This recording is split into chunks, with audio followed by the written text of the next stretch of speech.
ছাত্রীদের হোস্টেলমুখী করতে পদক্ষেপ দুবরাজপুর ব্লক প্রশাসনের।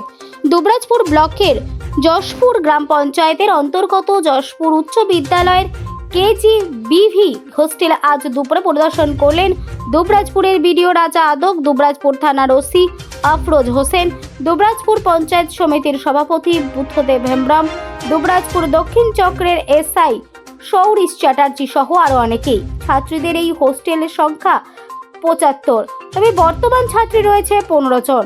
আর এই কম ছাত্রী থাকার কারণেই চিন্তায় রয়েছে ব্লক প্রশাসন। এই হোস্টেলে থাকা, খাওয়া, পড়াশোনা করার সবই বিনামূল্যে। তা সত্ত্বেও কেন ছাত্রীরা এখানে থাকতে চাইছে না তা সরেজমিনে খতিয়ে দেখতে যান দুবরাজপুর ব্লক প্রশাসন ও পুলিশ প্রশাসন। জানা গেছে, করোনা মহামারীর আগেই হোস্টেলের সংখ্যা ৭৫ জন ছিল, কিন্তু করোনা পরবর্তী সময়ে সেই ছাত্রীর সংখ্যা আর নেই।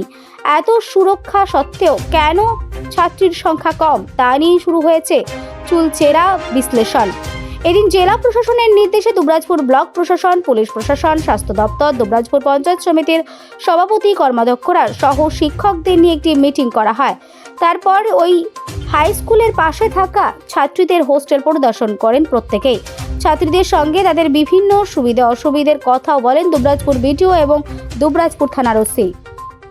আজকে যশপুর গ্রাম পঞ্চায়েতে অবস্থিত যশপুর হাই স্কুল, তার আন্ডারে একটি যশপুর গার্লস হোস্টেল রয়েছে।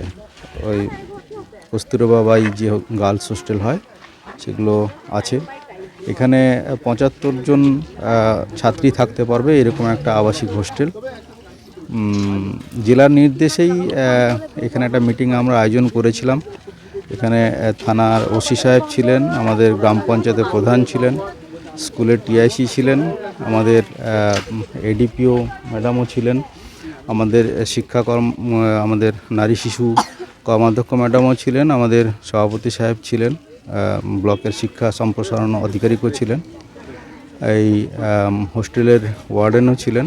তাদের সবাইকে নিয়েই আমরা আজকে বসেছিলাম যাতে করে এই সংখ্যাটাকে বাড়ানো যায়। যেহেতু যশপুর গ্রাম পঞ্চায়েতে এরকম প্রচুর ফ্যামিলি আছে যেখানে অর্থনৈতিক কারণে বা স্থান সংকুলনের কারণে অনেক মেয়েই পড়াশোনাটাকে সামনের দিকে এগিয়ে নিয়ে যেতে পারে না।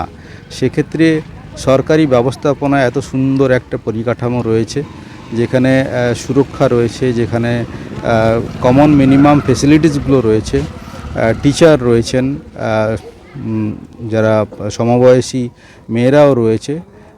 এখানে যদি বাচ্চা মেয়েরা যদি থাকে তাহলে তাদের একটা পরিবেশ তৈরি হবে যেখানে ওরা পড়াশোনাটাকে কন্টিনিউ করতে পারবে। সেই উদ্দেশ্য নিয়ে আজকে সবাই আমরা বসেছিলাম যাতে করে স্থানীয় যারা রয়েছেন তারা ব্যবস্থা নিতে পারেন যে এখানে যে সমস্ত মেয়েরা এখানে পড়তে চায় তাদেরকে নিয়ে যেন আমরা এখানে অ্যাডমিট করাতে পারি। আমাদের টার্গেট থাকবে যে ৭৫টি এখানে সিট রয়েছে, পুরো সিটটাই যেন ভর্তি হয়, সেটার জন্য আমরা আগামী ১ মাস সময় নিয়েছি এবং তার জন্য যা প্রচার, মানুষকে বোঝানো, সচেতন করা, সেই ব্যবস্থাগুলো আমরা নিয়ে এর যাতে সম্পূর্ণ ভরাট করা যায় সেটার জন্য ব্যবস্থা নেন। এখন ১৫ জন মতো আছেন, তবে এখানে একটা মাইন্ডসেট রয়েছে। এই কোভিডের আগে কিন্তু এটা খুব ভালো চলতো, প্রায় ৭৫ জনই এখানে মেয়েরা থাকতো, কিন্তু কোভিডের পরে ফাঁকা পড়ে যায়। তারপরে ওই সময় বেশ কিছুটা চুরি হয়ে যায়। এই চুরি হয়ে যাওয়ার কারণে এখানে একটা মাইন্ডসেট তৈরি হয়েছে যে এই জায়গাটা নিরাপত্তাহীনতায় ভুগছে, কিন্তু বাস্তবে তা নয়। আজকে আমরা ওসি সাহেবকেও ডেকেছিলাম, ওসি সাহেবের কাছ থেকেও এই সুনিশ্চিত আশ্বস্ত হয়েছি যে সিকিউরিটি নিয়ে কোনো সমস্যা হবে না। মাস্টারমশাইদেরকেও বলা হয়েছে যে কোনো কম্প্রোমাইজ হবে না মেয়েদের সিকিউরিটি নিয়ে। এখানকার লোকাল যে জনপ্রতিনিধি রয়েছেন তাদেরকেও বলা হয়েছে যে সিকিউরিটি সম্পর্কে সমস্ত রকম ব্যবস্থা কিন্তু আমরা নেব। তাদের এখানে থাকা, খাওয়া, এখানকার পরিবেশ নিয়ে কোনো আপত্তি নেই, খুবই ভালো ওরা আছে, নিজেরাই এটা নিজের মুখেই স্বীকার করেছে। আর আমরা নিজেরাও এসে সরেজমিনে দেখে গেলাম এবং আমাদের ম্যাডাম রয়েছেন নারী এবং শিশু স্থায়ী সমিতির, উনিও দেখলেন, সভাপতি সাহেবও আছেন, আমরা সবাই দেখলাম, মাস্টারমশাইরা আছেন। থাকা নিয়ে, খাওয়া নিয়ে কোনো সমস্যা নেই। ওই মাইন্ডসেটটাকে আমাদের চেঞ্জ করতে হবে যে এখানে সুরক্ষা হয়তো তেমন নেই, কিন্তু ঘটনাটা তা নয়, এখানে যথেষ্টই সুরক্ষা রয়েছে। আর যেটুকু ফাঁক রয়েছে বলে মনে করছেন সেটাকে কিন্তু পুলিশ এটা কথা দিয়ে গেছেন, কোনো সমস্যা হবে না।